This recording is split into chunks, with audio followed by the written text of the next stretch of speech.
The Honorable, the Chief Justice and the Associate Justices of the Supreme Court of the United States. Oyez, oyez, oyez. All persons having business before the Honorable, the Supreme Court of the United States, are admonished to give their attention, for the Court is now sitting. God save the United States and this Honorable Court. We will hear argument this morning in case 19-968, Uzuegbunam versus Preczewski. Ms. Wagoner? Thank you, Mr. Chief Justice. May it please the Court. When Georgia Gwinnett officials stopped Chike Uzuegbunam and Joseph Bradford from sharing their faith, the officials caused concrete injuries. Chike and Joseph lost forever the chance to get those days back and speak their message to their peers. No policy change can ever restore that lost opportunity. And as this Court said in Carey, Statura, and Farrar, the appropriate remedy to redress those past harms is nominal damages. Nominal damages awards satisfy Article 3. Farrar explains that nominal damages provide relief on the merits, vindicate the plaintiff through an enforceable judgment, and modify the defendant's behavior for the plaintiff's benefit by forcing the defendant to pay the plaintiff money. The classic Article 3 remedy for past injury. A $1, $10, or $100 award satisfies Article 3 because it puts money in a plaintiff's pocket, no matter how it is labeled, compensatory, statutory, liquidated, or nominal. The 11th Circuit's outlier rule is a radical departure. For centuries, English and American courts have awarded nominal damages when no future threat exists, even after a plaintiff waives compensatory damages. Every circuit to address the issue does the same, even the 11th until its recent decisions. This Court should retain the long-standing rule. It has not resulted in a glut of cases, and the alternative makes a mess of this Court's clear Article 3 jurisprudence. Nominal damages provide a remedy in many contexts, redressing injuries that transcend price tags, from unconstitutional searches and seizures to free exercise and due process violations to censorship and compulsion of speech. These constitutional rights are invaluable even when they don't result in quantifiable harm, yet the officials urge you to treat them as worthless. This Court should decline that invitation and reverse. I look forward to your questions. Counsel, I want to understand the scope of your argument first. Say you go into court and say your rights have been violated. The judge asks, have you been damaged by that? Do you have any compensable injury? You say no, and he asks, is that violation going to have any effect on you in the future? And you say no, it's not going to be repeated. And he says, well, then you don't have standing. I've got to throw the case out. You say, oh, well, throw in a buck. And then the judge is supposed to say, yeah, well, everything's fine now. Doesn't that make a mockery of our Article 3 requirements? No, your Article 3 requirements require redress, and this Court has defined that as a personal, tangible benefit. The amount or the label is not necessarily significant. What is significant is that the past injury is afforded some sort of redress. But the only redress you're asking for is a declaration that you're right. You want the Court to say, you're right, and the dollar simply is a symbol to represent that determination. There is a declaration that every judgment award would provide, regardless of whether it's compensatory or statutory or liquidated. But in addition to the declaration, there does need to be redress for the past injury. Declaratory judgments do nothing for past injuries. They only redress future. Well, but at page 18 and 19 of the respondent's brief, they go through all the authorities that say that it's not that dollar is a small amount of compensatory damages. It is in name only. It is not damages at all. That's not what this Court's cases have said or the common law, and that the significance of redressing the right, the fact that a past injury has occurred, money changes hands. As this Court said in Farrar, it modifies the defendant's behavior in a way that benefits the plaintiff, and providing money damages of any amount is significant, and that it provides redress for the parties and an enforceable judgment on the merits. Thank you, counsel. Justice Thomas? Thank you, Mr. Chief Justice. I'd like to turn to something slightly different, counsel. In Flanagan, the 11th Circuit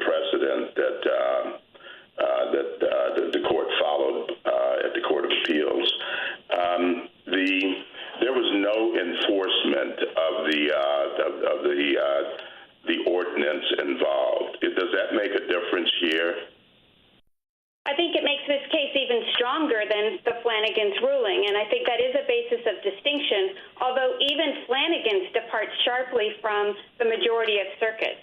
In terms of this case, there is a past chill with Joseph Bradford's injury, and certainly silencing Chike twice in a public place where he had a right to speak is an injury all by itself. So we have said, and this is somewhat a different version or similar to the Chief Justice's concern, we've said that an injury has to be real and substantial. But if you're only asking for a dollar or nominal damages, doesn't that seem to undermine the real and substantial requirement?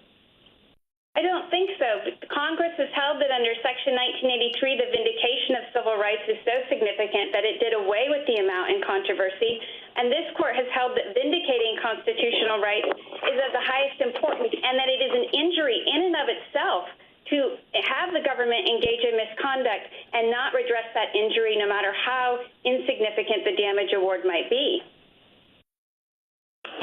Thank you. Justice Breyer? Good morning. Well, as you are aware, Congress passes lots of statutes, and they have tens of thousands of words. And people frequently think that one new set of words is unconstitutional, at least as enforced.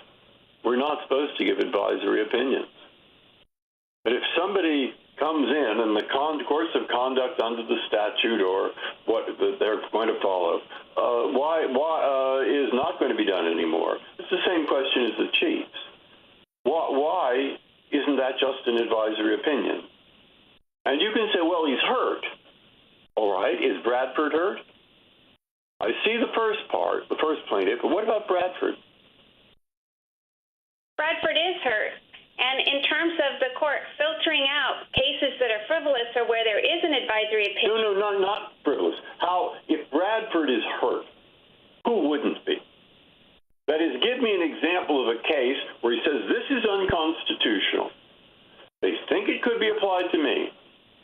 I think it is unconstitutional, and I'm hurt because I'm a school teacher, and this sets up situations in the school which are unconstitutional, and they're not going to be done anymore. How does he have a concrete injury? Where is his concrete injury? The concrete injury comes when there's a past chill and there's a specific intent that is demonstrated in the pleadings that meets the standard in this court's holding an SBA list. For a 12B motion, which this case is on, the general allegations are sufficient to establish the facts in the case, although at a later stage, a summary judgment could be considered by the court. But Joseph had a specific intent here, and Chike certainly does. Bradford, why?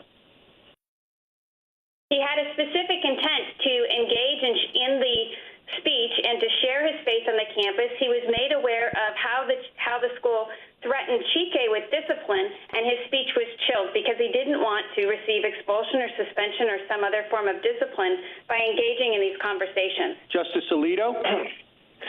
You have said that nominal damages serve to vindicate a past violation of a constitutional right, and it would be helpful to me if you could perhaps explain more specifically what you mean by the vindication of a constitutional right that was violated. Do you mean simply a statement that there was a violation, which sounds a lot like an advisory opinion?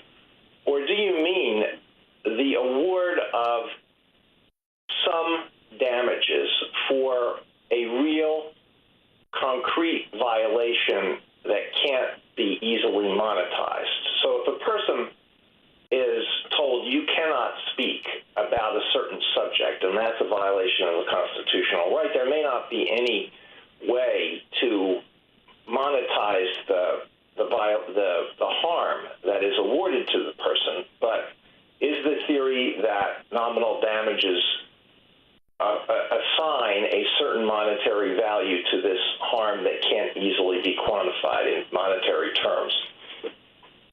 That's precisely the theory, and it's the holding that the court reached in Carey and Stature and the lower courts have followed. It's that nominal damages vindicate the constitutional violations by entering the judgment, by requiring the payment when other damages are not quantifiable. It's similar to statutory or liquidated damages where there isn't necessarily quantifiable damages in those instances, but there's no question it meets Article 3.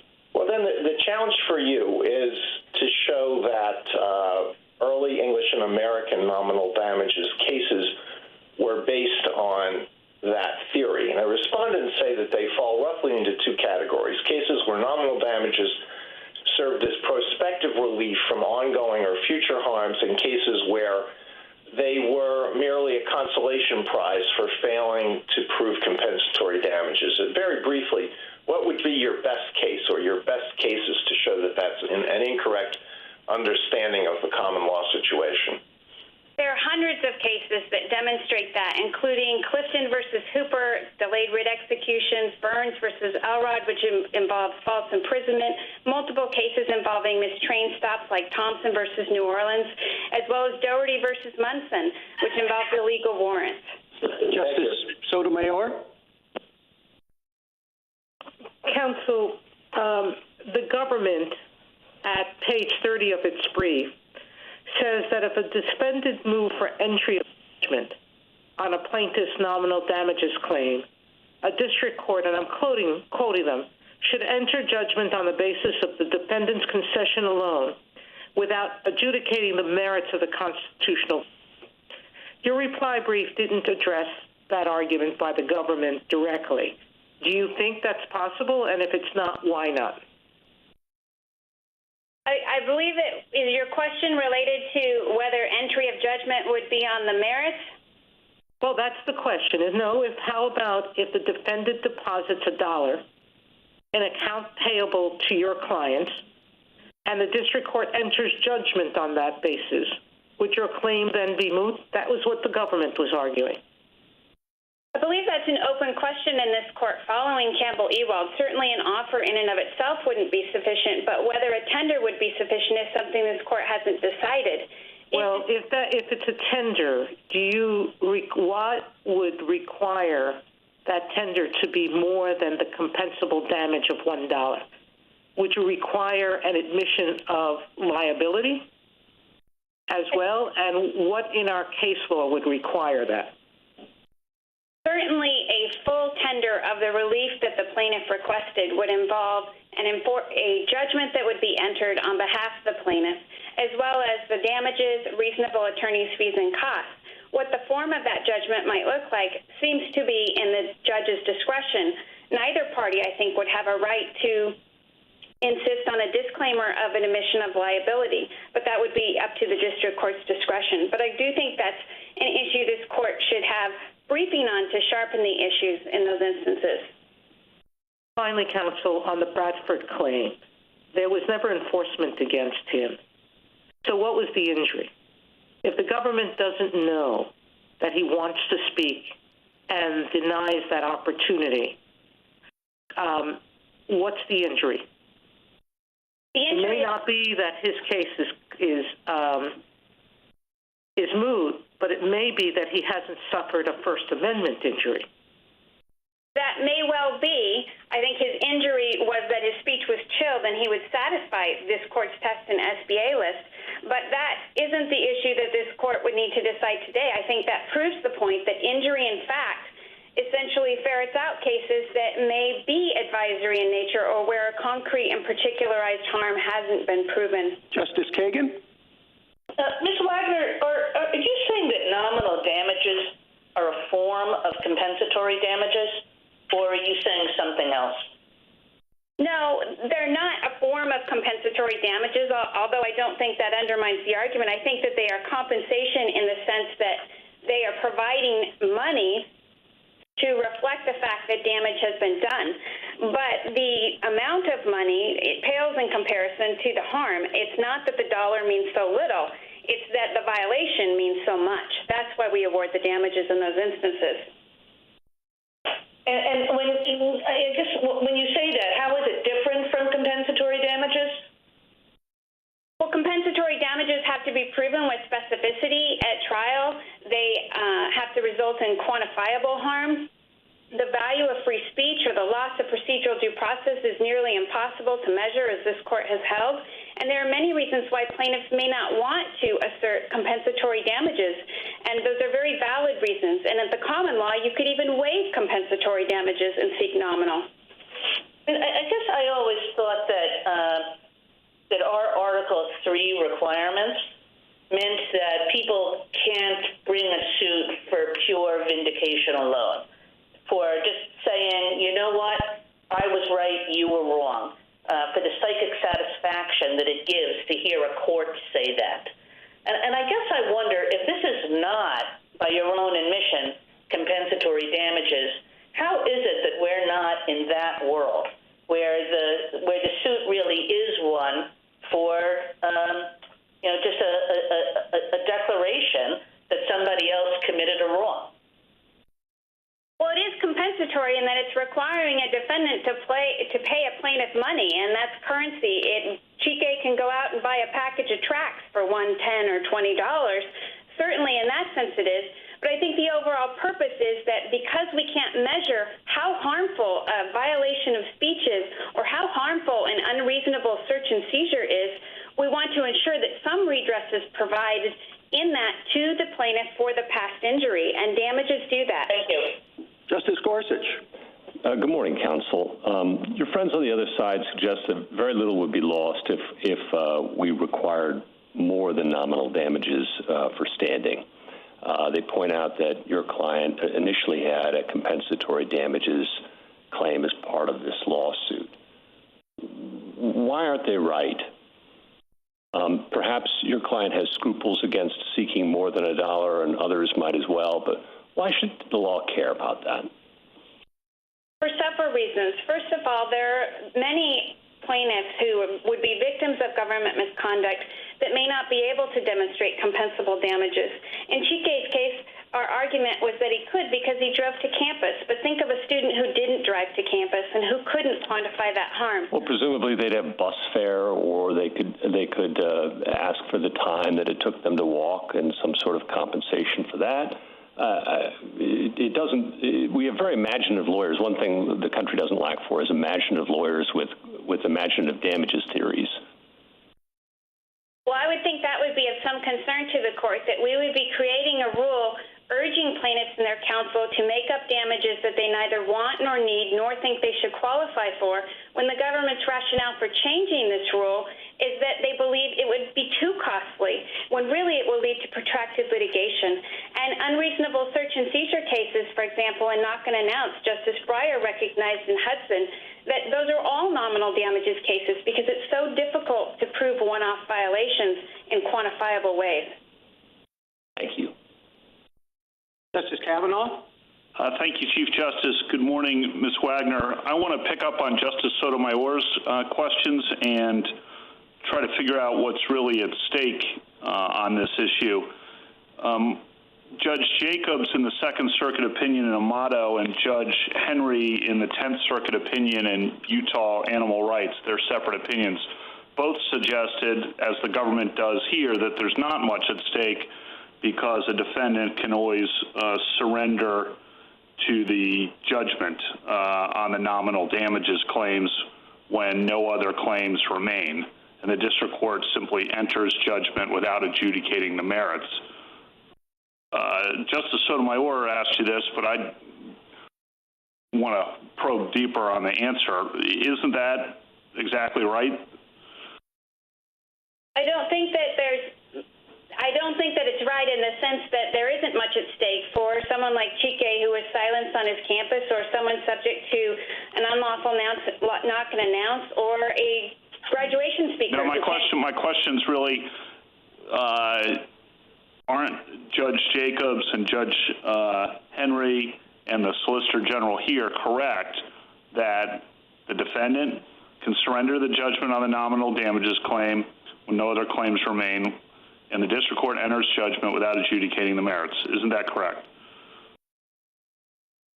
I think that that's an open question before this court, and how it would apply in a nominal damages situation would be something that the court would want to consider. But certainly if the court held that that was full redress, then that that would be acceptable, but full redress would need to be provided, and Georgia's offered absolutely nothing. And then in that instance, what's the attorney's fees situation?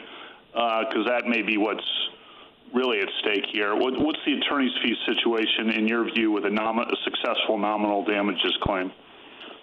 I think the court has discretion to determine what the attorney's fees are. Under Farrar, the court says that they would be a prevailing party, but most courts at the lower levels have applied the Justice O'Connor factors to look at various aspects of the case, what was asked for, and the significance of the issue that was decided. Justice Barrett? Counsel, I want to go back to Justice Kagan's question. When she asked you if nominal damages were a form of compensatory damages, you said no. And I mean, I understand that they are not compensatory damages. You know, they are distinct categories, and you can't prove them with specificity, can't prove nominal damages, I mean.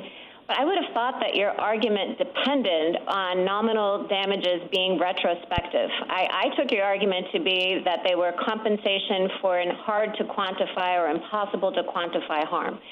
So can you explain a little bit more why you are not describing to Justice Kagan that nominal damages are backward-looking relief?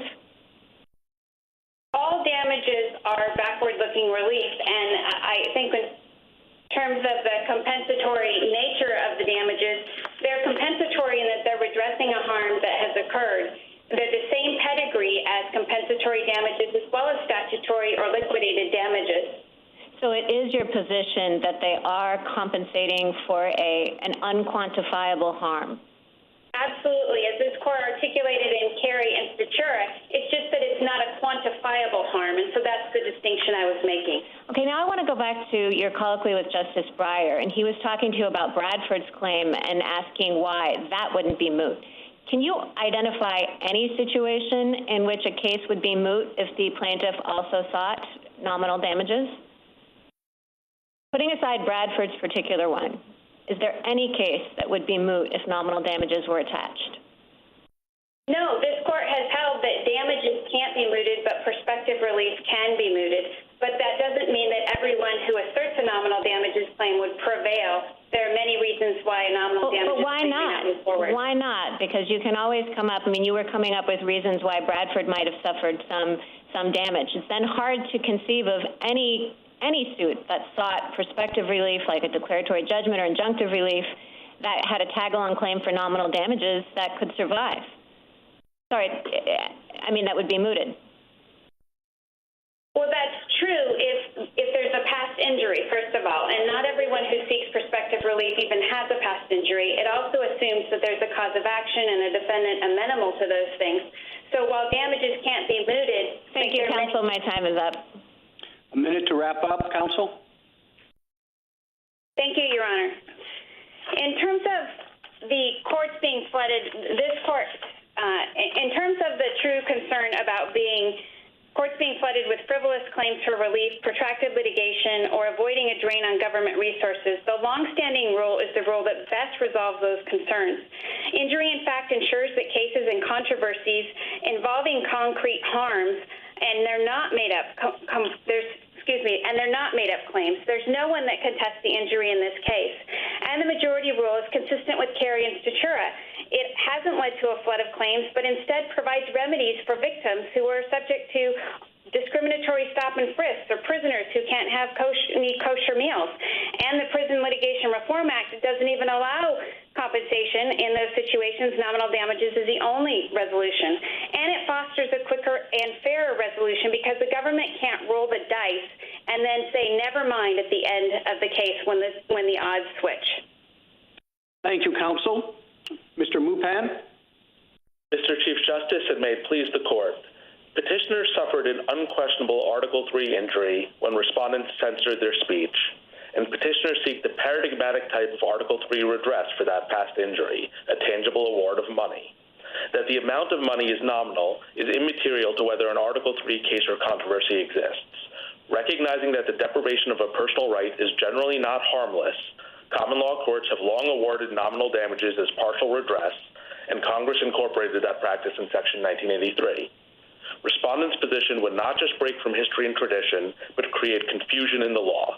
Like nominal damages, many other forms of monetary relief are not tied to either evidence of quantifiable harm or likelihood of future violations, such as punitive, treble, and statutory damages. This court should reaffirm that such monetary relief for past injuries is proper Article III redress. I welcome this court's questions. Counsel, it seems to me that one of the difficulties with your case is that it melds the inquiries into standing and the merits. We have always been adamant about the necessity of addressing standing or, the flip side of it, responding to mootness concerns before reaching the merits.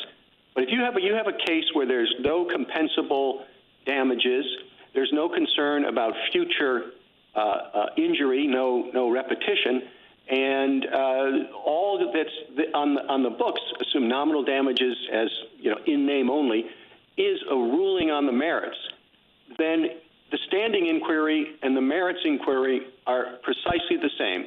Why is that not right? I don't think that's right for the reason this court gave in Spokio. The question for standing is whether there's an injury in fact. Now, in this case, that's quite easy because having your speech suppressed or being subject to a threat of suppression of speech is a paradigmatic. No. That's exactly my point. That is simply the court saying that you're right. You immediately discuss the merits. Having your speech suppressed is an injury.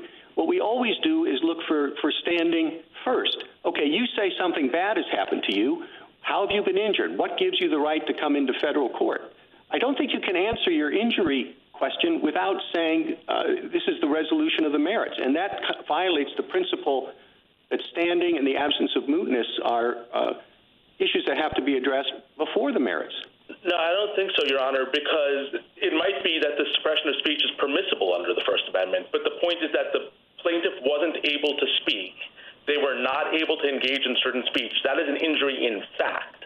Now, whether the First Amendment... That is a violation of rights. The injury is always been understood to be something separate from prevailing on the merits. So I don't think that's consistent with the common law, Your Honor, which Article 3 is derived from. Take, for example, trespass. Merely breaking the clothes of someone's property, setting one foot... Well, that has future effects since it establishes the boundary of the property. But anyway, Justice Thomas? Thank you, Mr. Chief Justice. Counsel, I'd like to follow up on the point that Justice Kavanaugh was addressing. You suggest that the defendants in these nominal damages cases should just basically surrender and accept the judgment. But wouldn't that open them up to attorney's fees? So under this court's decision in Farrar, the plaintiff would be a prevailing party, but then under the second step of this court's analysis in Farrar, whether the amount of fees that would be reasonable in a nominal damages only case would potentially be quite minimal. And again, just piggybacking a bit on what the Chief Justice was raising, if there was a case for nominal damages that was similar to this, but one of the plaintiffs here, but there was no enforcement as we had in the Flanagan case, would there be standing to pursue nominal damages then? I think it would turn on whether there was a credible threat of enforcement. This court has recognized that there's an injury in fact when there's a credible threat of enforcement. So to answer both your question and Justice Breyer's question from earlier, if you think of a case like Poe versus Ullman, where you had a law on the books that had never been enforced for decades, there might not be Article 3 standing to get into court in the first place. But if you have a credible threat of injury that would let you bring a prospective suit for injunctive relief, you can likewise bring a retrospective suit for damages, whether those damages be compensatory or nominal. Thank you. Justice Breyer? Thank you. I'd like you to think of two opposite situations. One, Blackacre. I own Blackacre, and you come in and have picnic all the time. Now, you won't do it anymore, but I bring a lawsuit for trespass. I can't measure the damages, and nominal damages always has been given there. Opposite situation. What we have are 400 million laws, actions, policies, and let's take the subset where we don't know whether it violates the Constitution or not. We don't know.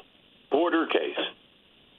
In those circumstances, if you bring the courts into every single case, they will spend an awful lot of time adjudicating those cases, though nobody is really hurt, when there are lots of people who are really hurt who need their time and effort. Okay? So we have to draw a line. And the 11th Circuit's line, not perfect, but a line, is allow it if you also could plead a claim for compensatory damages, which I think they did here. I don't know why anybody said that. But nonetheless, that's their line. Now, if you don't like that line, you tell me what's a better line. So I think the better line is your example of Blackacre. Just like in property cases, you could bring a trespass suit even if the trespass question was a very difficult. I'm going to cut you off because in trespass, you could bring a claim for compensatory damages, just very hard to prove. But you never did. As Justice Story explained in his Webb decision, you don't need to bring a compensatory damages suit to bring a trespass suit, and it doesn't matter how complicated the property law questions posed by the trespass suit are. The alleged violation of property rights was enough to let you into court and bring a nominal damages suit. To answer the flip side of your concern, again, the defendant, if it doesn't want to pay the dollar and doesn't want to adjudicate the suit, can just pay the dollar. So there's no reason why this whole pay the dollar and nobody has to adjudicate whether it is or is not unconstitutional? No, because the courts resolve constitutional questions not as an end in of themselves, but as a means to resolving a controversy between the parties. So if the plaintiff says he's entitled to $1 and the defendant says, great, I'm willing to pay $1, that's the end of the case. I see. So the only cases that we really have left are where we have two diehards, and they really won't give in, and they're fighting over $1. That's exactly right. Just like if you had two neighbors who insisted on fighting over a trespass suit over $1. Justice Alito? In the real world. Justice Alito? Sorry. Counsel, could you say something about Mr. Bradford's claim? The policy was never actually enforced against him. So in what sense did he suffer a past injury? So in the sense of SBA list and the Virginia booksellers, he clearly faced a credible threat of enforcement, given that the policy was actively enforced against others at the time, and he knew it. As a result, he chilled his own speech, but that's not self-censorship in the way of Clapper, because there was a credible threat of enforcement. So that is a concrete harm that's fairly traceable to the government's policy. It would be a different situation if the government didn't have a policy or if the government didn't enforce their policy. Then his failure to speak would be attributable to his own actions. But in a case where the government had a policy that they were robustly and actively enforcing at the time, his self-censorship is attributable to their conduct, and that's why he has an injury that's fairly traceable. And I don't think anyone would dispute it if he had brought a suit for an injunctive relief. In fact, no one did dispute it. Is his situation different from that of any other student? Could every student come forward and say, I might have liked to engage in speech that is prohibited by this policy, and therefore I should get nominal damages? I think they would have to say, I would have. I don't think it would be enough to say I might have, but if they came in and said, I intended to engage in speech, but I refrained from doing so because I was threatened with severe campus discipline if I did so under the policy, yes, I think every one of those people has suffered an injury in fact that's traceable to the government's policy. Thank you. Justice Sotomayor? Counsel, it seems to defy our case law that says a generalized grievance that everyone is subject to, every student, seems the quintessential lack of standing question. That why should every citizen who believes a law is unconstitutional come into court and challenge it? And that's what it appears Mr. Bradford is doing. Does he have any burdens on this issue? Does he have to prove what plans he actually made?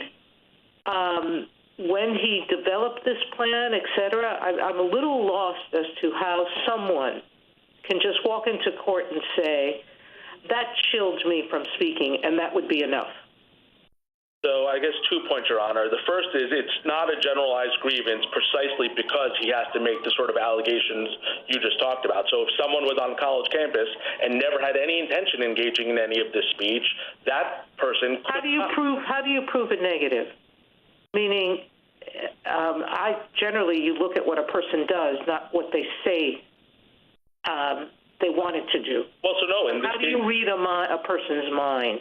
Well, so the plaintiff would have to allege it. He would have to declare it and testify to it. You could cross-examine him as to his sincerity. But yes, ultimately the question is, was he intending to do something, and was he chilled from doing it because the government had a policy that prohibited it? And again, the respondents in this case haven't disputed that he had standing to sue if they hadn't restricted or eliminated their policy. No one is disputing that he had an injury in fact that would have let him bring a prospective suit. That is based on the same exact injury in fact that supports his retrospective claim for damages. But is that an injury in fact that's compensable even with nominal damages? Yes, meaning if he never took a step to effectuate what he wanted to do, and unlike his colleague who actually was in the midst of speaking and was stopped. So that could be, I see easily how that's an injury. But I'm not quite sure that it can be an injury in fact when you don't take actual concrete steps to do something and just merely say, I had a desire. Well, his concrete step is he refrained from taking action. He intended to engage in speech and didn't do so because the government threatened him with sanctions. Justice Kagan? Mr. Mufon, you have a lot of history on your side, but I think I want to give you a theory about why that history is not very relevant. I think that these cases that you have fall into three groups. The one they are declaratory judgment actions in a world before declaratory judgment actions. In other words, they're ways to try to determine legal rights going forward before the declaratory judgment form existed. The second group of cases are cases in which there's injury that's hard to monetize, and in these cases are asking for something to recompense that injury. But the reason why those cases aren't very relevant anymore is that in our world, we monetize those claims all the time. We now live in a world unlike the historical world in which we acknowledge claims for emotional distress, claims for dignitary harms of all kinds, which makes the nominal damages claim unnecessary. The third group of cases is a case in which what the plaintiff really wants is vindication. It's a statement that I'm right, the defendant is wrong. And as to those cases, modern Article III jurisprudence says that, that's not a case of controversy. So given all that, what role is there anymore for nominal damages claims? Your Honor, I don't think that that's an accurate characterization of the common law, and I'd like to make 2 points about that. So the first is I would point this court again to Justice Story's opinion in Webb, where his primary reason that he gave for why nominal damages were appropriate is that he viewed it as essential in the common law that every injury imports damage in the nature of it. And if no other damage is established, the party injured is entitled to a verdict for nominal damages. That is essentially a recognition of a form of liquidated compensatory harm of at least $1 because the violation of a right isn't harmless, and if it's not harmless, it's entitled to at least $1.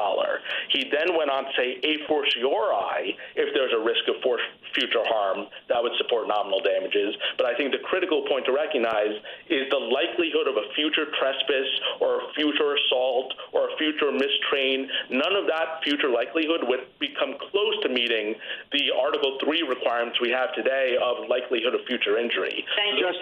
Justice Gorsuch? Counsel, you said you had 2 points in response to Justice Kagan. Before proceeding, I just want to make sure you got both of them out there. Yeah, so the last point I was going to make is about a bucket of cases that the respondents cite in their brief that I think actually cuts the exact opposite way.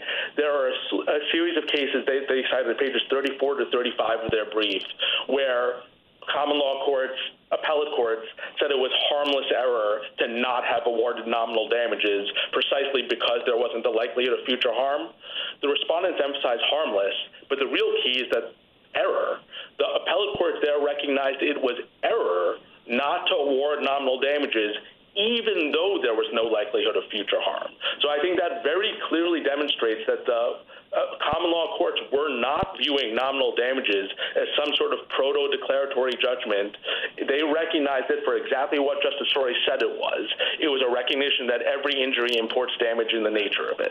Just to make sure I understand at least part of that response, Justice Kagan posited, I believe it was her second bucket of cases in which today we're able to and do monetize what maybe had been before hard to monetize claims of emotional distress and things like that. Is the essence of your response, yes, maybe we do, and we have great lawyers and economists who can do that today, but one need not do that for Article 3 purposes because historically it was not done? That's right. Common law courts and Congress ratified that through Section 1983. We're entitled to decide that you at least get $1. Now, if you have clever lawyers and you can do the sort of things that Justice Kagan identified, then you can get more. You can get compensatory damages for quantifiable, specific evidence of harm. But perhaps one shouldn't be penalized for lacking a clever lawyer. That's right, or another way of thinking about it is Congress is entitled to determine that the deprivation of a constitutional right isn't harmless, and if it's not harmless, then you're entitled to at least $1. Thank you. Justice Kavanaugh? Thank you, and good morning, counsel. Picking up on Justice Thomas's question and the last part of Justice Breyer's question, I'm trying to, again, figure out what's really at stake here. This is not about the $1, I wouldn't think. The concern about litigation being prolonged or an advisory opinion, you say that can be answered, as I understand it, because the defendant can always just surrender to the judgment and the district court would enter judgment without adjudicating the merits. Is that correct? That's correct. Okay. So that leaves me with the strong suspicion that attorney's fees is what's driving all this on both sides, because under Buckhannon, correct me if I'm wrong, if you sue for injunctive relief, the defendant changes the policy as happened here, you get no attorney's fees, correct? Yes, that's correct. Okay, but if you have nominal damages, you can get attorney's fees potentially, correct? Right, under Farrar. Right. So what seems to be driving this is that the reason the plaintiffs want nominal damages, plaintiffs generally want nominal damages to be available, is attorney's fees, and the reasons defendants do not want them to be available is they don't want to pay attorney's fees, correct? At least partly, I think at least some respondents or defendants might also might not want to pay the dollar because they don't want to admit any sort of wrongdoing, even in the tacit sense of paying $1 without saying that they were wrong on the merits. Got it. Okay, and then Judge Jacobs and Judge Henry, though, say, and I think this cuts in favor of your ultimate position here, but they say the attorney's fees can be concern of allowing nominal damages can be handled and already have been handled under Farrar by saying you don't get much in the way of attorney's fees when you get nominal damages. Is that how you see it? I think that's right. I think under Farrar, it's a reasonableness inquiry, and I think there are two main things you would look at. I think you would look at what the plaintiff sought. Did they seek $17 million and only get one, or did they seek $1 from the outset and only get it? And then the other thing I think you would look at... What if they sought injunctive relief and nominal damages, and the defendant changed its policy, so no injunctive relief, but they still get the nominal damages? How do you think attorney's fees works there? I think it would depend on when it happened. I think that if the defendant changed their policy years into the litigation, I think there would be a much stronger case for the plaintiff being able to say that they litigated the case, ultimately did get some relief that makes them a prevailing party. That sounds like an end run around Buckhannon, what you just said, but maybe I'm wrong about that. Well, Look, I think it partly depends on, it's a question about reasonableness. Farrar tells us that the dollar isn't an end run around Buchanan and you are a prevailing party. And then the question is who's acted reasonably. Justice Barrett? Mr. Mupan, last term in New York State Rifle and Pistol Association, we held the case, the Second Amendment challenge, moot because the city of New York changed its policy.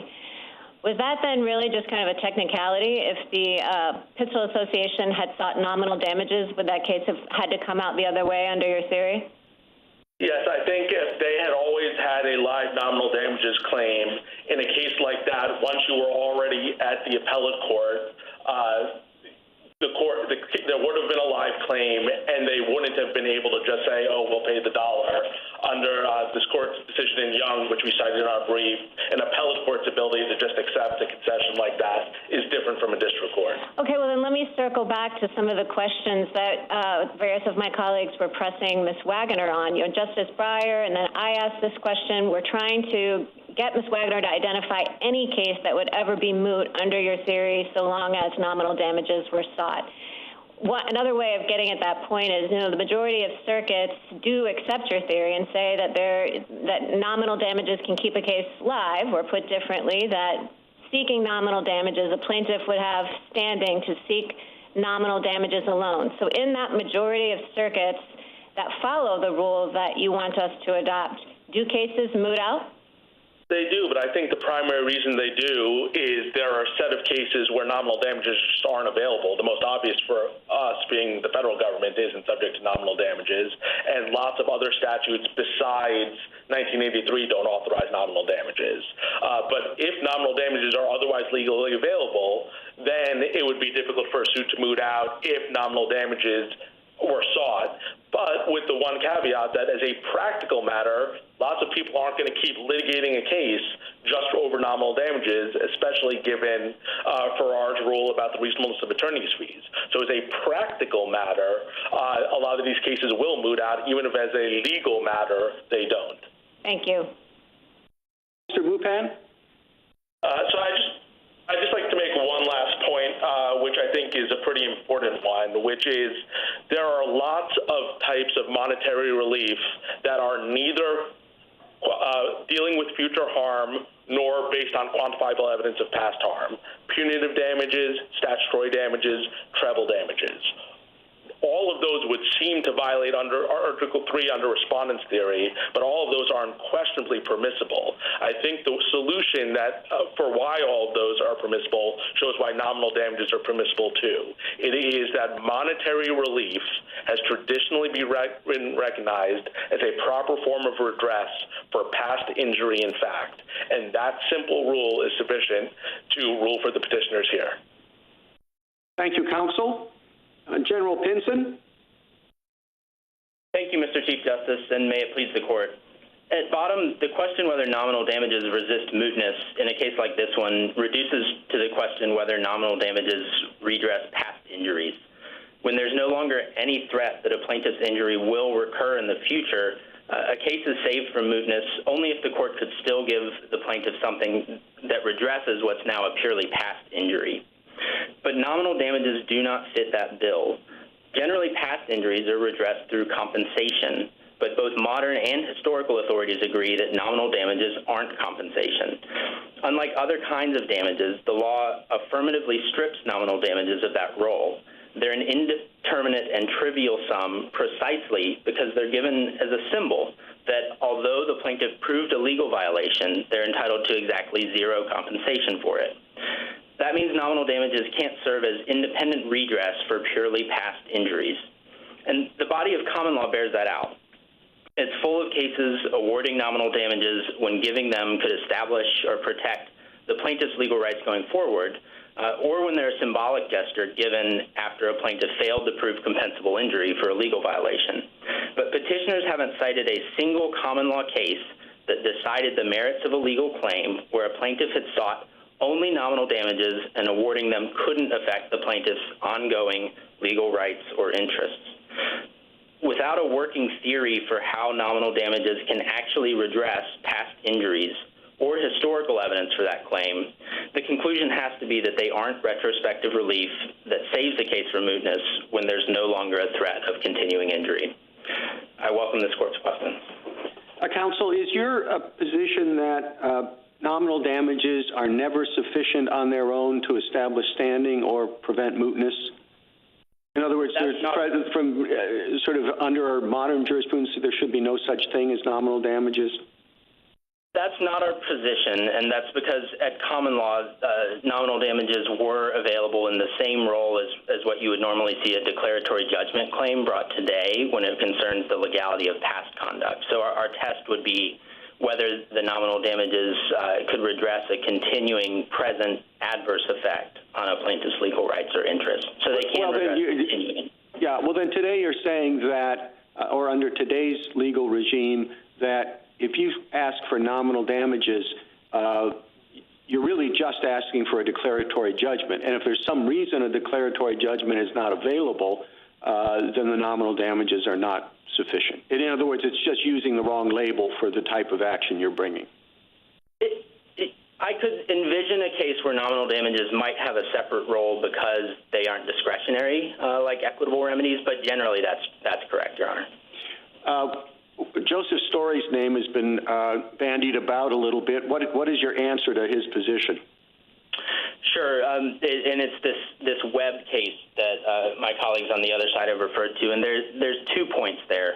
One is that the general notion that you hear of every injury importing a damage, what that meant at the common law was that the petitioners or the plaintiffs had a damages claim, and so they would bring that damages claim, and you see that in all of petitioners' cases, and if they weren't able to prove it, the nominal damages could be given to reflect that outcome. But I think the more important thing about Webb is in that case, that's a riparian rights case. That is the paradigmatic kind of case where nominal damages could be sought on their own because they offered some sort of prospect of relief. In those cases, they allowed plaintiffs to fend off creation of prescriptive rights or show boundaries or establish riparian rights. What if Congress passed a law and they wanted to encourage private enforcement, so they said that if you prevail, you get statutory damages of $1. Is that a suit that can be brought? So, Mr. Chief Justice, I think that's a difficult question. Normally, statutory damages, we would say, serve this role that petitioners want nominal damages to serve. They're a compensation for sometimes harms that are hard to quantify. But if it's only $1, I think it likely depends on the injury being redressed, because the whole reason that common law courts would allow giving of a nominal dollar is because it was a trivial sum, which meant that it could serve as that symbol. So arguably Congress, when they do that, if all they're doing is giving that same trivial sum and it's really a vehicle for advisory opinions, I think the court would have to look carefully at that.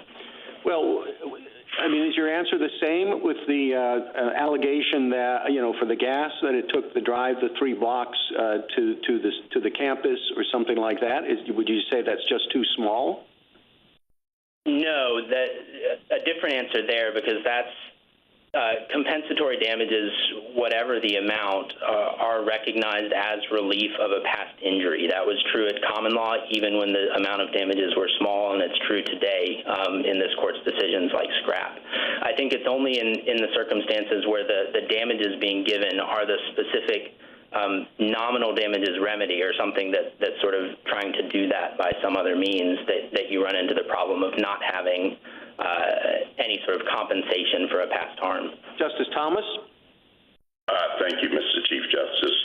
General Pinson, are there cases in which the court has awarded nominal damages because of failure proof of actual damages?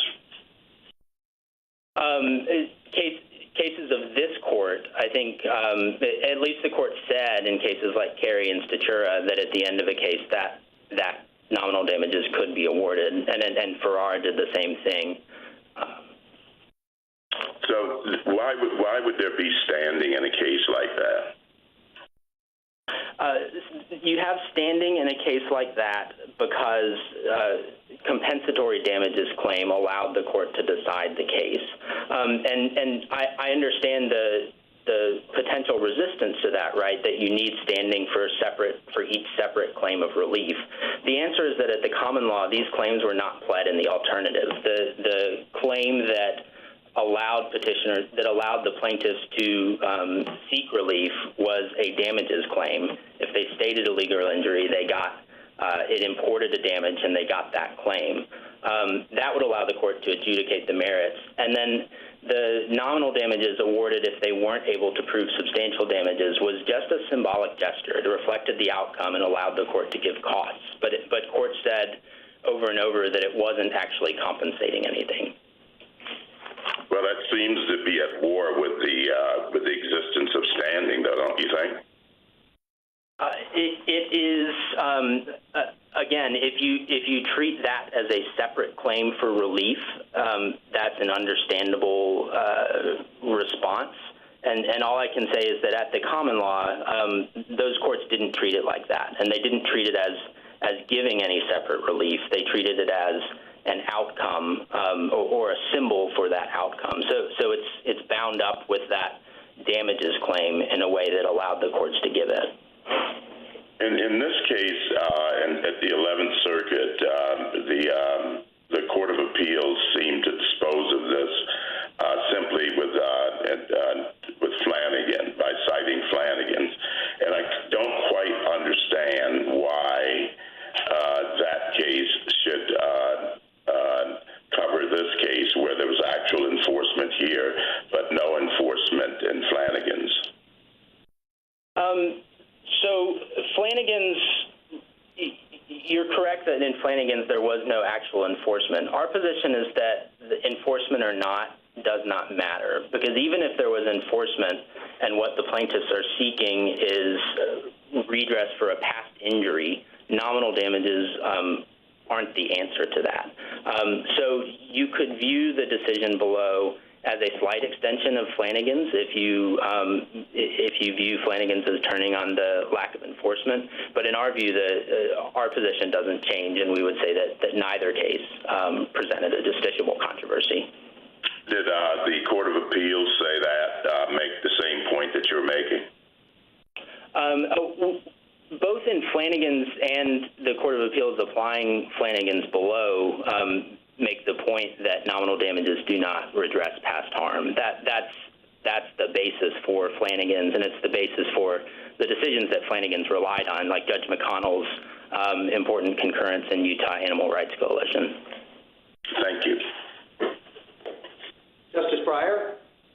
Thank you. What about when they do redress past harm? Jones owns Blackacre. Smith, his hostile neighbor, regularly picnics on Blackacre, and then he dies or some unfortunate thing. He's never going to do it again. Well, what's the damage? I mean, all he did was picnic, pretty hard to measure, and so nominal damages. Or a college says, you can't pray here, young student, and imagine that policy is unconstitutional. And suppose he was stopped from praying. What's the damage? Can you say there was no damage? There was. But what is it? How do you measure it? I don't know. And the same with speech. He wanted to speak there. He was unconstitutionally forbidden to do it. Well, he was about to give his speech. What's the damage? Now, don't nominal damages have a place right there where there is damage? But it's just impossible to measure. Justice Breyer, they do not. Certainly that's petitioner's position. They want nominal damages to redress harms that are difficult or impossible to quantify. But that's just not what nominal damages did at the common law. There were other solutions that the common law had for that problem. One was presumed damages, which were compensatory damages, given even if plaintiffs weren't able to prove a certain except what you say there, it wasn't the theory of common law hypothetically, but isn't it a fairly good line to draw to keep the cases out of the court where all you have is a theoretical argument that this is unconstitutional, never hurt you, from those cases where there is unconstitutionality and genuine harm, but difficult to measure. Justice Breyer, I don't think it's a line that this court is allowed to draw, because it draws, Article 3 draws from the common law, and the common law said that nominal damages don't serve that role. But in addition, there are other solutions to that concern. First, of course... Go ahead, please. First, of course, those kinds of harms often result in more established kinds of compensable injury, whether it's intangible injuries like emotional distress or tangible ones. In addition, in some kinds of cases, petitioners can seek compensation precisely for lost opportunities to exercise constitutional rights. The voting rights context is an important one, and that's one that the court noted in Statura, where plaintiffs can actually seek compensatory damages for those lost opportunities, separate and apart from the abstract value of the right itself. And then, of course, beyond that, petitioners in these kinds of cases often the object of the suit is not the small or difficult to measure past harm. What they want is a change in the law or policy, and of course prospective relief is available for that. And then finally, it's always on the table for Congress to offer a kind of statutory damages of a non-trivial amount if it turns out that there's a class of cases where those kinds of harms aren't and need to be compensated. Thank you. Justice Alito?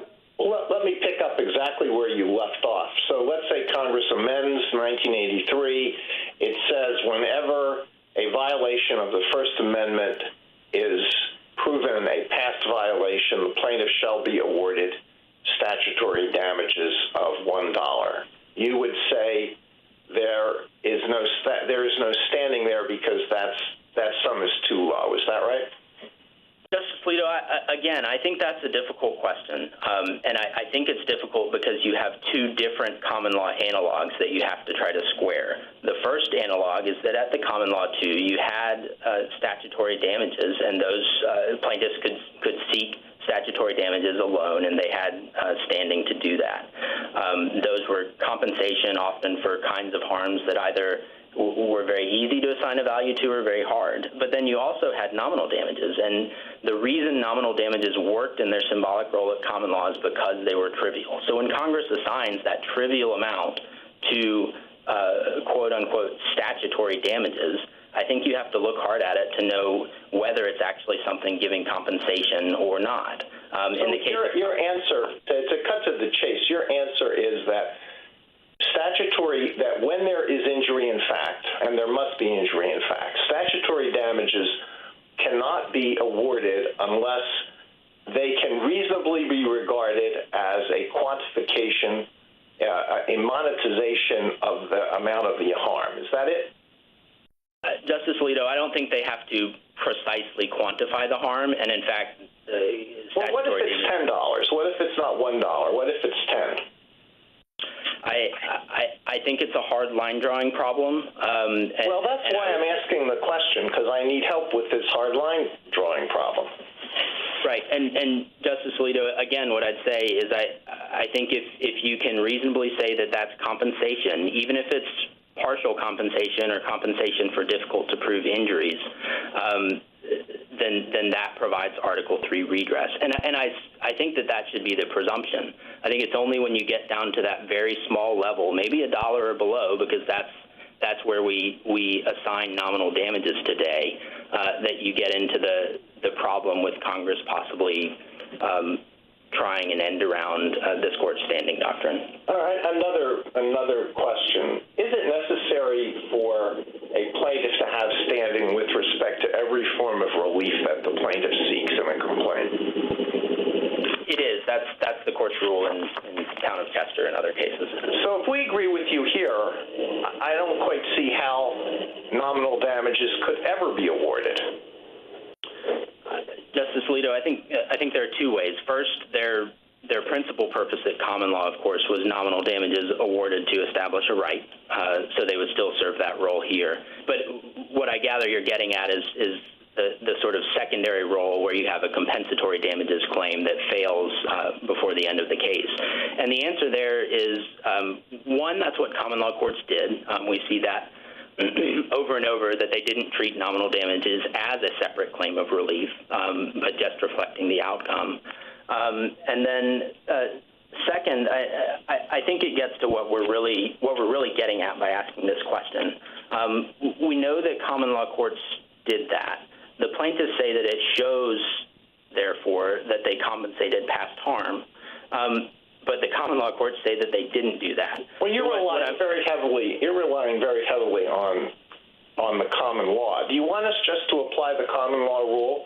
And if so, weren't nominal damages available at common law? Nominal damages were available at common law, but they weren't independently justiciable redress for past harms. For all of the cases that petitioners cite and that the government cites and that we cite, there are no common law cases out there where plaintiffs were bringing nominal damages claims alone without any prospect of future redress. All of those cases, the plaintiffs had brought actual damages claims, and then they failed for lack of proof. All right, thank you. I think my time is up. Thank you. Justice Sotomayor? Counsel, in addition to the questions that Justice Alito had, seems that your argument doesn't make any sense of other of our precedents where we've held, and you don't dispute in your briefing or here, that the award of punitive damages can qualify you to have standing. But we very clearly have stated that punitive damages are not to compensate the injured party, but rather to punish the tortfeasor and deter him and others from similar extreme conduct. If a case has been mooted because an act is not capable of repetition, there's no need to impose punitive damages, no matter how reprehensible the conduct may be. So I don't know how you can concede that punitive damages give you standing under your theory of the case. Justice Sotomayor, I think the difference between punitive damages and nominal damages, and frankly between other kinds of monetary relief and nominal damages, is only nominal damages are conceived of as a symbol for zero compensation. Punitive damages, although their purpose is to deter and to punish, they don't have that sort of legal roadblock that prevents them from being any kind of relief for past harms. And in fact, Professor Dobbs and other remedy scholars explain that they do provide some incidental compensation, although the law authorizes them for other purposes. And I think one example from this court's case is Steel Company notes that the civil penalties that were awarded in that case, if they were awarded to the plaintiff, even though they were punitive, would provide a sort of compensation or redress to the plaintiff themselves, even though that's not their purpose. So I think those are just distinct from nominal damages. My problem, counsel, is that then you're talking about quantifying an amount of damage ex ante. You're basically saying $1 is not enough, when we've said even for compensatory damages that no matter how small your injury, and even if a jury gives you $1, that would be enough as compensatory damages, not nominal damages. You've proven an injury. And nominal damages are directed to be paid to the plaintiff. He or she may not think they got too much. I certainly presided over many cases in which the jury's award was infinitesimally small compared to the claimed injuries, but you've been still compensated. I don't understand why $1 is not viewed as a form of alternative compensation. Justice Sotomayor, the reason that the dollar of compensatory damages is compensation for a past injury is because we've accepted that, which is really a legal fiction, that it offers the plaintiff some substitutionary relief for whatever their loss was, whether it's tangible or intangible.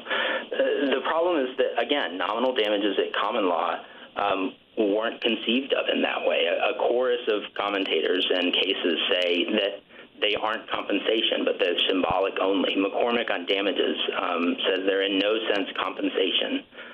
English cases like Beaumont versus Greathead say that they have no existence in point of quantity. And then a whole host of... Counsel, we go back to the starting point of my question. Neither are punitive damages. They're not viewed as compensation. But what they are is a measure of recovery. Whether we call it compensation, punitive damages, statutory damages, these are monies that are paid to the plaintiff, whether it's 1 cent or $100 million. It's still money that the plaintiff is entitled to receive. But Justice Sotomayor, if nominal damages are not compensation, it's not clear to me what else that dollar could be doing to redress the plaintiff. Again, the reason that dollars redress past harms is because they are compensation. But when they're not, and the common law says that nominal damages are not, then you need an alternative explanation for what they're doing to specifically redress the plaintiff's injury. And we don't see that from the petitioner or from anywhere else. Justice Kagan? General, you said several times that nominal damages are just symbolic. And what are they symbolic of? They are symbolic of the fact that a plaintiff has proved a legal violation but is entitled to zero compensation for it. I mean, that makes it sound like it's a dismissal of the plaintiff's claim almost. You know, like the libel suit where it's like, well, technically you committed libel, but you really don't have any damages because you're, such a terrible person to begin with.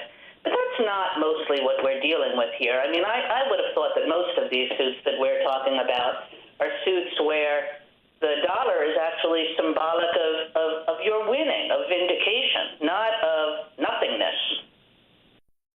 Justice Kagan, it is symbolic of the fact that the plaintiff proved a legal violation. One of the practical reasons common law courts gave nominal damages was so that they could say they could count that a victory in the sense that they could carry costs. The problem is that it was also symbolic of the fact that the plaintiff either didn't have a compensable injury or wasn't able to prove it in any amount. Let me give you a case. I don't know what case, who this cuts in favor of, you or the petitioners, but I thought I'd ask it because it's the most famous nominal damages case I know of in recent times, which is Taylor Swift's sexual assault case. Do you know that one? Vaguely, Your Honor. Yeah, it was a few years ago, and she brought a suit against a radio host for sexually assaulting her. And she said, I'm not really interested in your money. I just want $1. And that dollar is going to represent something both to me and to the world of women who have experienced what I've experienced. And that's what happened. The jury gave her $1.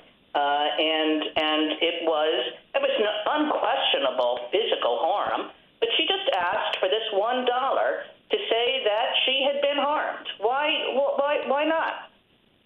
A couple things, Justice Kagan. First of all, that sounds like compensatory damages. She may have only asked for $1 of it, but she alleged clear compensable injuries, and so the jury could award that dollar in response. I thought you might say that, but then why isn't that the same as this? The petitioner here said he was harmed. He wasn't able to speak when he should have been able to speak. And, whether it's hard to monetize or it's not hard to monetize, he's just asking for $1 to redress that harm. If the dollar, Justice Kagan, isn't actually compensating that harm, and again, it's unique to nominal damages. But these are just words. In the same way that Taylor Swift's harm compensated her, so too here. I mean, they don't really compensate anybody, but it's all the plaintiff wants for an acknowledged harm. Two things. One, there is a difference in the law between small damages and no damages. The common law cases say that nominal damages are no damages, not. Nobody thinks that being sexual assaulted is really only worth $1. Nobody thinks that. It's worth a lot more than that. But that's all she wanted. She wanted to prove a point. And she had the ability to seek compensatory damages for that. The proving the point, however, is not something that federal courts exist to do. However important that dollar is to Taylor Swift or anyone else in constitutional claims or otherwise. Well, could she or couldn't she? Could she bring that suit or couldn't she bring that suit? For nominal damages alone, outside of some prospect of recurrence, which I would hope would not be the case, then no, that claim is moot. She needs to allege a compensable injury and ask for compensation for that. That's just fundamentally different from what nominal damages were. Thank you, General. Justice Gorsuch. Good morning, counsel. I'd like to kind of pick up there, just so we start on an agreed slate. It isn't the amount that's the problem. $1 isn't the problem. So if the plaintiff here had introduced a bus receipt for his fare of less than $1 and demonstrated that was tied to his injury, that would count. And if Ms. Swift had come in with some sort of receipt of some kind, that would support her $1 claim, right? Right. Okay, so it all turns on the label of compensation, and courts are going to have to figure that out. Is that fair? I think that's fair, although, okay. I mean, I would say there are plenty of kinds of compensation. The only thing that doesn't work is nominal damages. Sure, I understand. I got that point. So I think the result is a rule that disadvantages perhaps two classes of persons particularly. First may be those like Ms. Swift who have some scruple or reason not to seek more, who could. And we have a lot of amici briefs from religious groups that indicate, for example, that they have religious scruples against seeking damages for some injuries they've suffered. So they lose out, people like Ms. Swift and groups like that. And then it seems to me the second group that loses out are individuals whose claims are not sufficiently great to attract the attention of clever lawyers and economists to come up with damages theories. Emotional harm and distress is a particular example. Areas where it's difficult to quantify damages and expensive to do so require a large enough damage to justify the effort. So we disadvantage persons like that. It seems to me those are the kind of classes of persons exactly for whom nominal damages were designed in the first place. And can you respond to that concern? Justice Gorsuch, I guess first I would say, I'll start with the end. I'm not sure that's what nominal damages were designed for in the first place. Well, fair, but perhaps they were designed in part to ensure that someone who had suffered a legal wrong does not lose out simply because of a failure of proof about damages. And I think that's often going to happen in that second class of cases I talked about, where the damages are not great enough to warrant the work. So what do you say about that?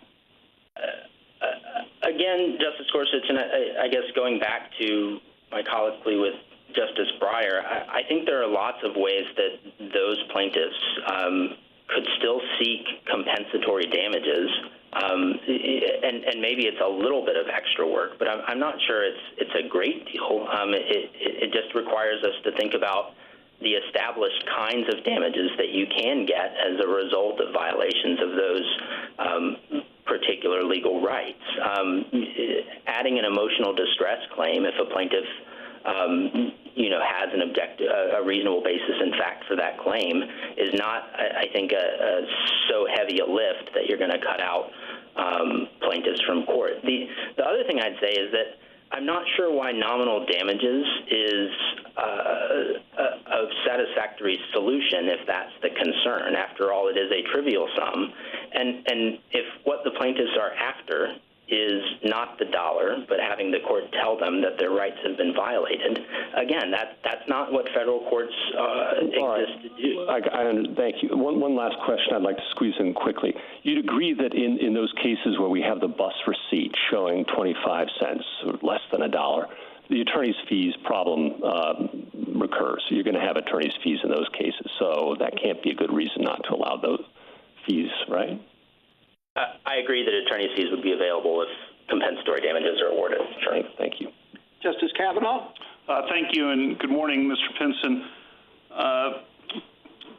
Picking up on things that Justice Alito and Justice Sotomayor said, it seems that there are a number of things working against you here, potentially the history, the common law cases, the precedent of this court that seems to have recognized in certain situations nominal damages, cases like Carey, that we'd have to deal with.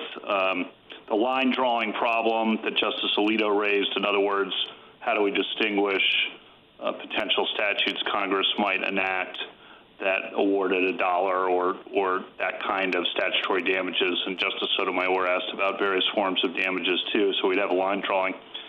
And then one thing I wanted to ask you about, this seems to be working fine in all the other circuits that allow nominal damages. At least I'm not aware that there's huge problems. Is that incorrect? I realize that's not a legal point, more a practical point, but can you respond to that? Justice Kavanaugh, I would point you at least to the state's amicus brief at 14 through 18. I can't say that there are sort of floodgates opened of nominal damages claims in those circuits, but you do have cases where governments, even those sort of acting in good faith to make policy changes, have still sort of face the problems of litigating suits for long periods of time and getting hit with large damages awards, despite sort of quick resolutions of any prospective relief claim. Let me ask you about that, and you obviously have answers to everything I just mentioned on the law, but some of the practical problems you've raised, and one of them right there, the extended or wasteful litigation. Can't a defendant avoid that by paying the $1? The district court or the trial court enters judgment. That's not a judgment on the merits. It has no preclusive effect. What's the problem with that approach? Justice Kavanaugh, it's not so clear to me that judgment wouldn't have not only preclusive effect but other effects. At least one Second Circuit case, Radha at 909 F. 3rd 534, and I guess a couple of others have noted that a default judgment, Wright and Miller says this, is actually treated as a conclusive and final adjudication of the issues necessary to justify the relief awarded. So I think a preclusive effect is a real concern. But even beyond that, we often have individual public servants who have been sued in these cases. I think it's probably not fair to them for governments to force them to accept, particularly if there's a liability judgment on the line, to accept that kind of liability against them in their individual capacities just to avoid prolonged litigation. And then there are other various harms to governments as well from just accepting judgments. It might be a different case if we could literally just deposit the dollar and the case becomes moot, but I'm not sure of a procedural mechanism for doing that. Okay. And then on the attorney's fees question that's been raised, if those were fully available, then that would provide, obviously, an incentive for some plaintiffs to continue litigating, even if there was no other injunctive or compensatory relief at stake. But my understanding of the case law, Farrar, and seems to be how it's applied in most lower courts, is that plaintiffs do not receive much in the way of attorney's fees when they only receive nominal damages, and therefore the incentive to litigate wastefully is not as present. It's not zero, I would acknowledge, but it's not as present. Can you respond to that? Yes. So I do think that the better reading of Farrar is that generally you shouldn't get any attorney's fees for a nominal damages award. But that isn't necessarily borne out in practice. We see from the state's amicus brief at 20 lists several six-figure attorney's fees awards from nominal damages cases, and I think those are sort of just examples of cases. There are quite a few more out there. Thank you. Justice Barrett?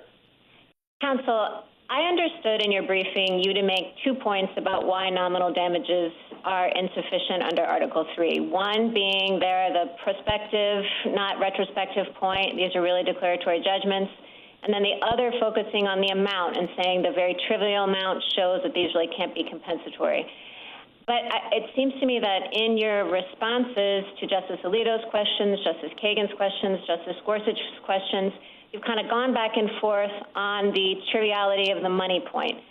So, you suggested to Justice Alito that at some point it's so little money that really should be taken into account. But of course, our precedents say that, even a small amount is enough.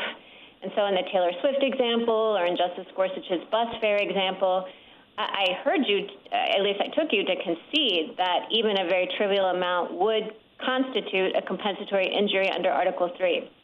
So is that part of your argument still with respect to nominal damages? Are you still hanging your hat on the amount, the $1 being too little, and just exclusively focusing on the prospective nature?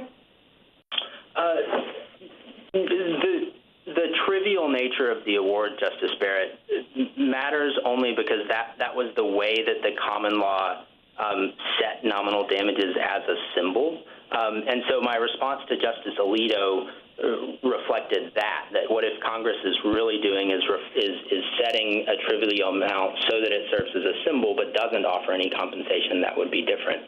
But our primary argument is simply that nominal damages in their nature do not serve as any compensation,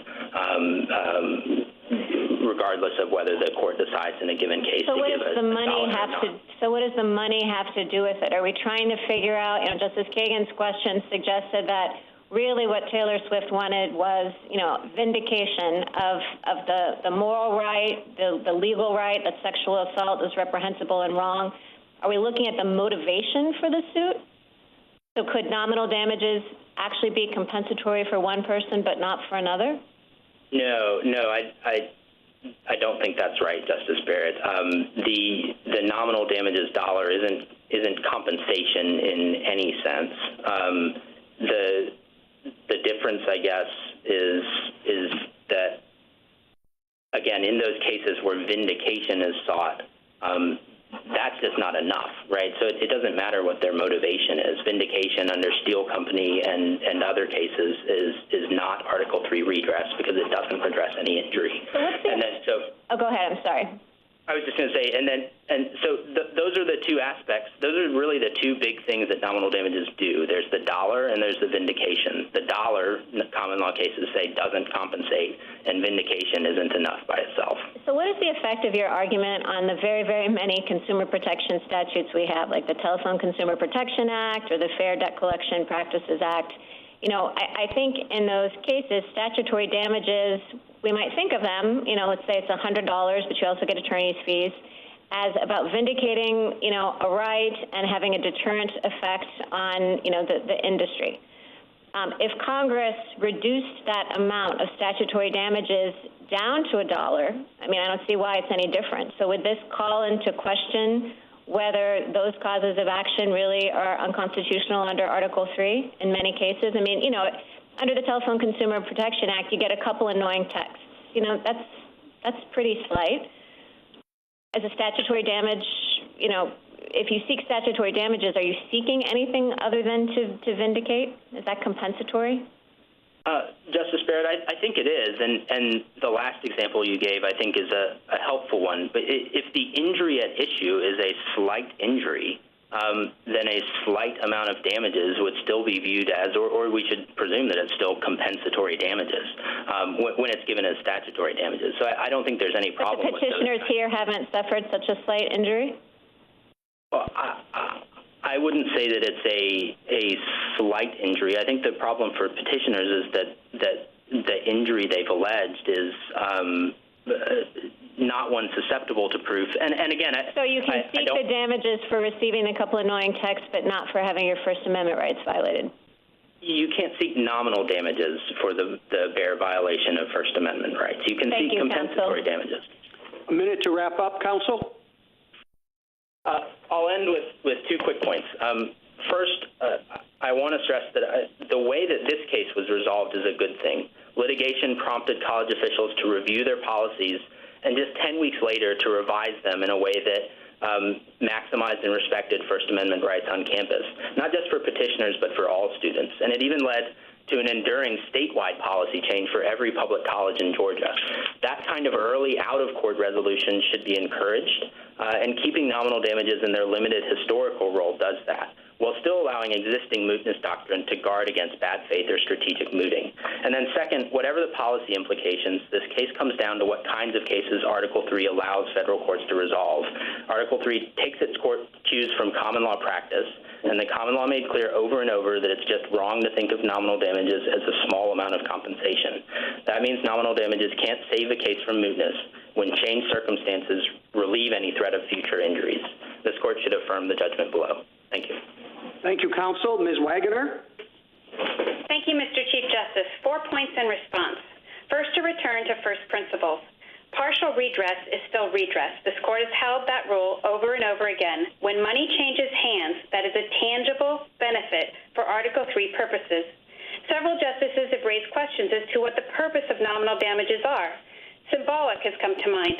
Yes, they're symbolic in the sense that there is an intrinsic value to the lost constitutional right that far exceeds the $1, $10, or $100 that is afforded in response for that. Second, vindication. And vindication does occur through a nominal damages award, just as with any other award. Third, compensation. Yes, it provides compensation in an amount that recognizes the damage is done. And that, too, serves a valid purpose under Article 3. My second point is that, as Justice Alito mentioned with my friend, statutory damages should satisfy Article 3, and my friend on the other side suggests that they do. The reason that they do is for the reasons I just mentioned, and there's no principled basis to deny nominal damages claims here. The common law has a number of cases where there is no compensatory claims asserted and there's no prospective relief at issue, yet the court still awarded nominal damages. Doherty, Moon, Thompson, even Ashby recognizes that a cuff on the ear is sufficient for nominal damages. That's on pages 8 through 10, all of those cases of our reply brief. There are so many carve-outs under my friend's rule that it proves the rule, and the practical effect boxes out especially civil rights victims. The rule works. It's a long-standing rule that's been in place for hundreds of years, and it hasn't resulted in protracted litigation, and there is no incentive for plaintiffs or their attorneys to file standalone damages with FARAR in place in terms of the fees.